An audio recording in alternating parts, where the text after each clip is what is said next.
বন্ধুরা দেখছেন লাল নিশান উঠছে।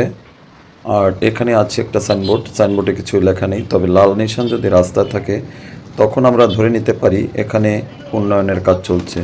অনেক লোক দেখা যাচ্ছে ভেকু, দেখা যাচ্ছে কিছু আহ, লোহার আর খাম্বা, সেগুলো নামাচ্ছে একটি ট্রাক থেকে। এই প্রযুক্তি মানুষকে কতটাই সহজ করে দিয়েছে। এটা যদি মানুষের হাতের মাধ্যমে এই এক স্থান থেকে অন্য স্থানে নেওয়া বা সেখানে আবার পলিচি মতো রাখা, এটা আসলে খুব কষ্টসাধ্যের একটি কাজ।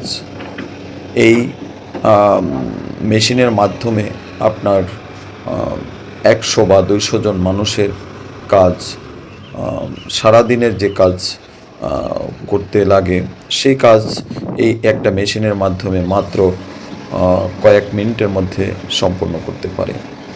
দেখুন, আবারও দুটি কারেন্টের বড় বড় দুটি খাম্বা, সে দুটি আবারও এই ট্রাকের ট্রলির উপর থেকে নামাচ্ছে। কতটা সহজভাবে নামাচ্ছে। আর এই ধরনের কার্যক্রম আপনার রাস্তার যে ওয়াসা বা সেফটি ট্যাঙ্কি, এই ধরনের বিষয়ের যে কাজ করা, এ ধরনের কাজ করতে সুন্দরভাবে সক্ষম হয় চায়নারা।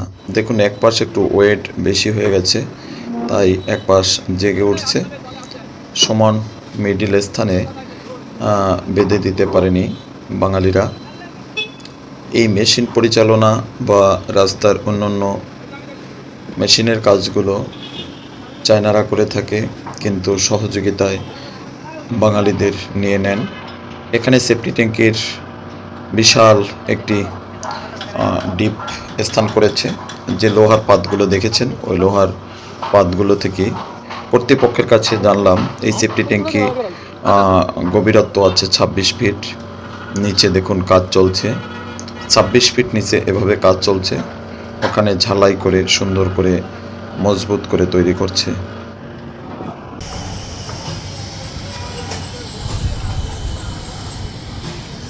কাকা, আপনি তো দেখলেন এই কাজ রাস্তার। এই কাজগুলো মানে কোন দেশি লোকরা করে জানেন কিছু? কাকা এ ব্যাপারে অবগত নয়।